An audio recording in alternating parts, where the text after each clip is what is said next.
The millionaire's daughter had only 3 months to live, but the maid did something that left him in shock. Ricardo Fernandez was a man of control. Where there was chaos, he imposed order. Where there was doubt, he brought answers. The world knew him as a business titan, the kind of man who didn't accept no for an answer, least of all from life itself. That morning, his routine began like any other. The private jet landed at the exact time. The driver was waiting with the same impeccable posture, and the mansion received him with the usual silence of a house far too big and filled with absences. But something was out of place.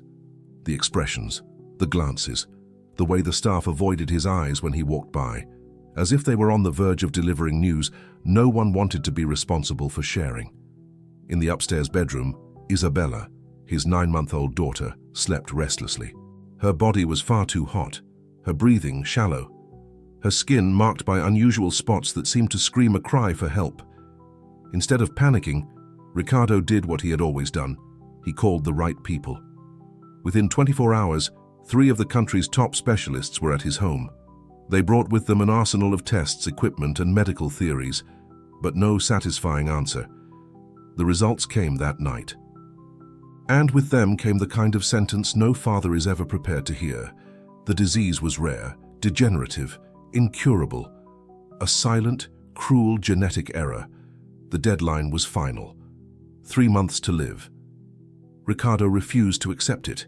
He denied it, ordered the tests redone, called laboratories in Europe, clinics in Boston, anyone who promised a new possibility.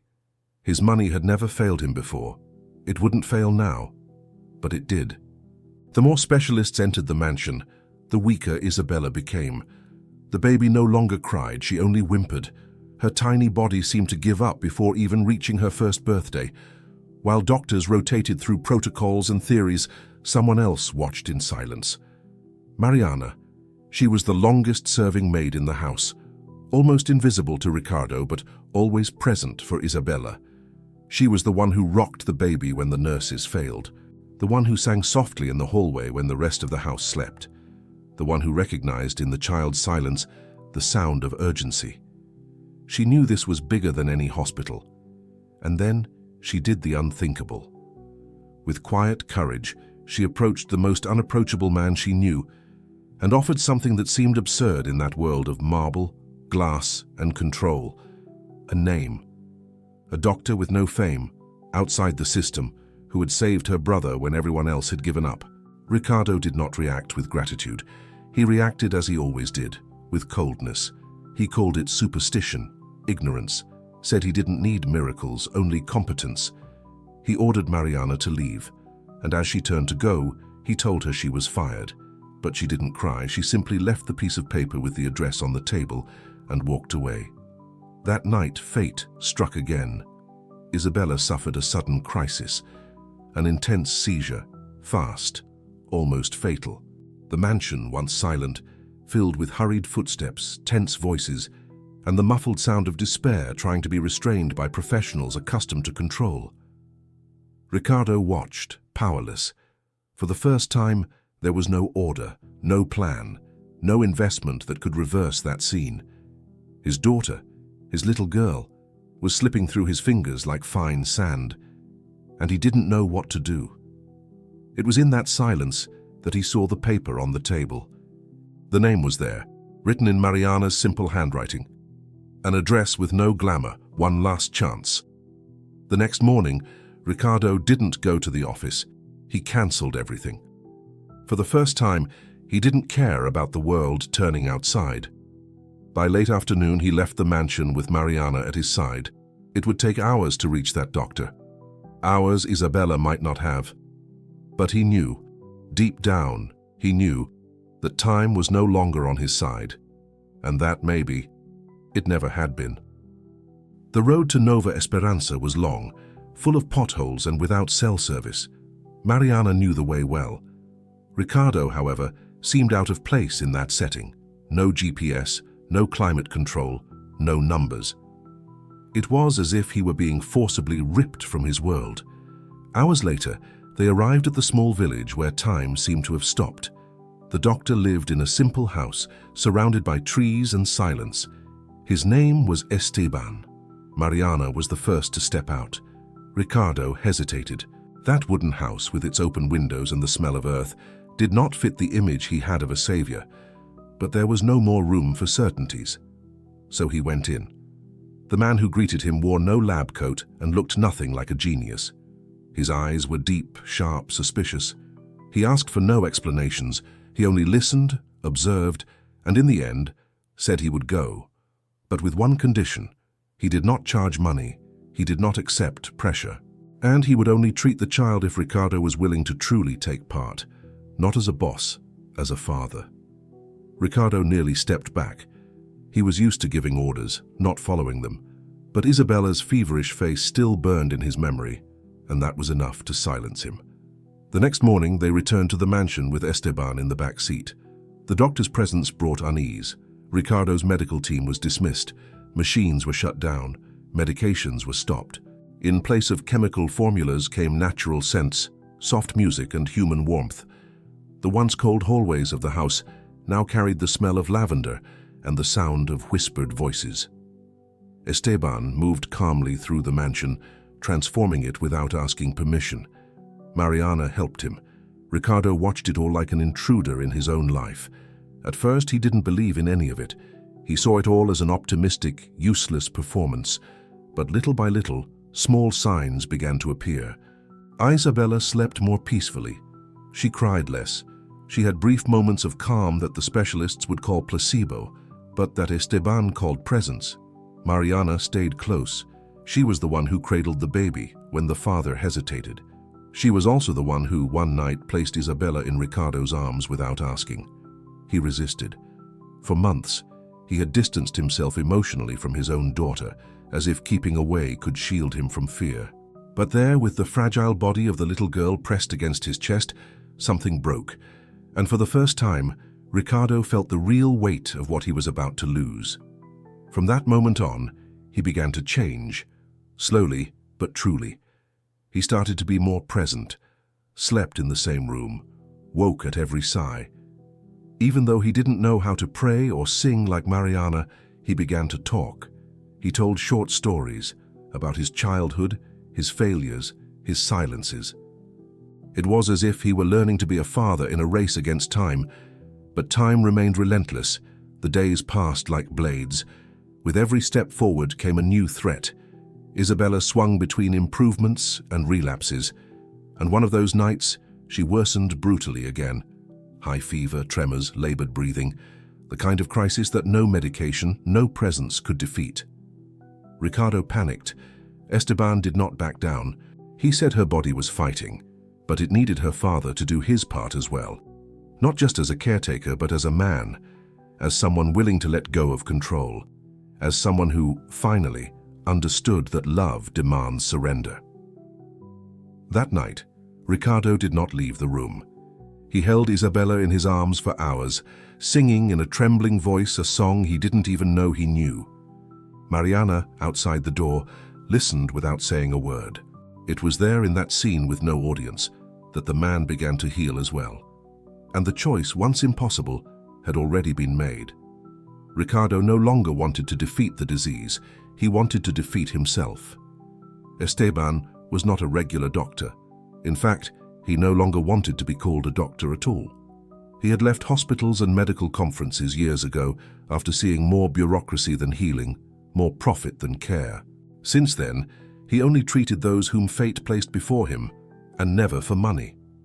Ricardo's mansion, with its marble columns, automatic doors, and a living room larger than any clinic, was the kind of environment where Esteban never felt comfortable. But he had accepted being there for one reason only: Isabella. In the very first days, it became clear that the biggest challenge wasn't treating the child, it was treating the father. Ricardo still moved like an executive. He wrote down schedules, asked for statistics, tried to understand the logic of Esteban's natural methods as if they were financial reports. And that irritated the old doctor. Esteban didn't explain, he didn't argue, he simply applied. He brought leaves, prepared baths, created a routine of subtle stimuli, sounds, aromas, touch. Everything seemed out of Ricardo's reality, and for that reason, everything unsettled him. But Mariana understood. She had become the bridge between the two. She translated Esteban's silence and Ricardo's pride. She was the one who carried out the rituals of care, as if dancing between two worlds, the cold world of science and the human world of intuition. Over time, something began to change, not in Isabella, still fragile, still wavering between life and risk, but in Ricardo. He began waking up early, preparing the environment before Esteban even asked, learning the simple gestures he once ignored. He began to recognize without words that this was not about technique, it was about presence. One night, Ricardo found Esteban in the mansion's garden. The doctor was looking at the sky as if reading signs no one else could see. Ricardo stayed silent for a while, then he asked, "Why did you agree to help me?" Esteban didn't answer right away, but when he spoke, he was blunt. "I didn't agree to help you. I agreed to help your daughter. I'm still deciding." It was the first time Ricardo felt ashamed, not for failing, but for realizing he didn't even know what being a father really meant until that moment. The following days were the most intense. Isabella showed timid signs of improvement. She smiled for seconds, reacted to Mariana's touch, reached for her father's arms, but it was all unstable, a fragile hope.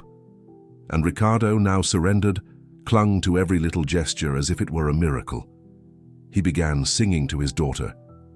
Clumsy, off-key but real. He fed her with his hands, not with orders. He told short stories he had heard from Mariana, stories about faith, humility, things money could never buy. And little by little, Isabella's room stopped being a clinical ward. It became a nest. But time kept moving. The cruel deadline of 3 months was closing in, and a shadow hovered over them all, even if unspoken. Esteban knew. Mariana knew too.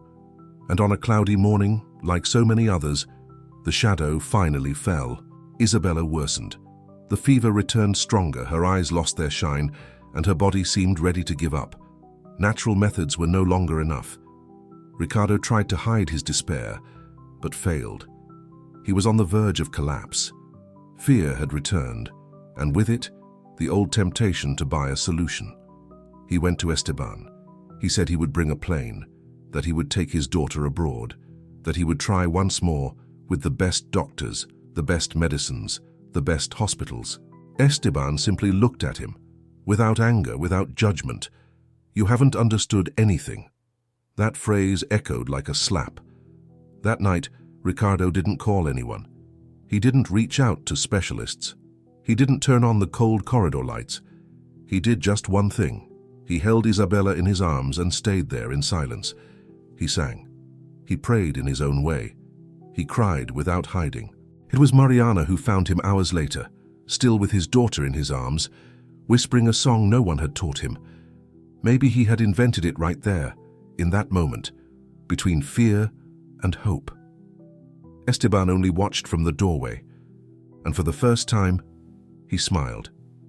Isabella's healing he knew might be possible, but Ricardo's, that had already begun.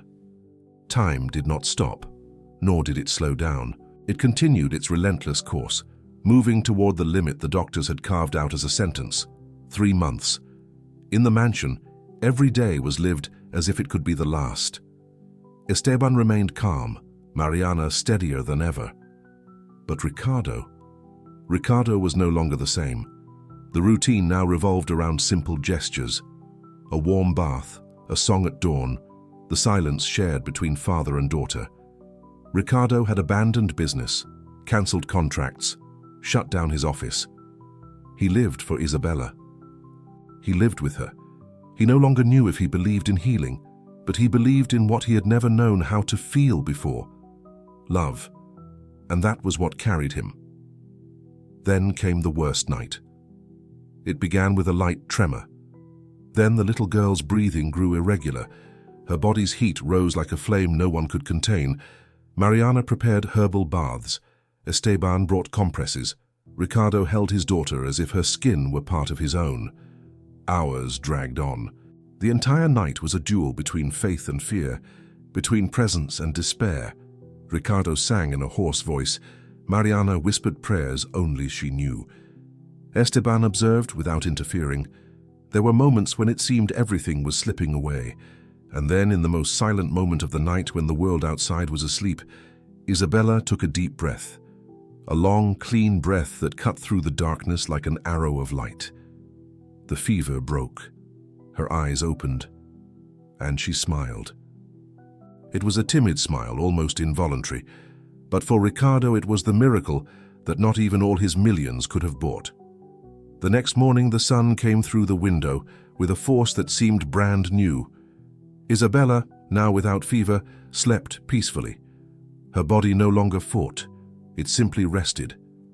Esteban left the room in silence. Mariana wept softly in the hallway. Ricardo stayed there, speechless, not knowing what to do, or maybe, for the first time, not needing to do anything. The healing hadn't been sudden, nor magical. It had been built day by day with surrender, tenderness, and a faith he hadn't even known he possessed. Days later, the mansion was no longer the same. Without fanfare, Ricardo transformed the place. He opened windows that had always been shut, took down the cold paintings on the walls and replaced them with photos of his daughter. He had a garden built in the backyard, where now Isabella crawled among flowers and stones, under Mariana's watchful eye. The first birthday party was small, but intense. No ostentation, only the people who had truly been part of the story. Mariana, Esteban, the nanny who had never abandoned ship, and a few friends from the village where it had all restarted. Ricardo gave a speech. He didn't use notes. He didn't prepare lines. He just spoke, with the voice of someone who had learned through pain. He said he had spent his life believing he could solve everything with power, that he had lived as if control were the same as protection, that he had used distance as a shield, money as armor. But none of those things saved Isabella. What saved his daughter and himself was what he had valued the least: Mariana's touch, Esteban's simple wisdom, the total surrender to what cannot be bought. He apologized. He gave thanks. He said he was no longer the same man, and no one there doubted it. Later, at the end of the afternoon, Ricardo walked through the garden with Isabella in his arms.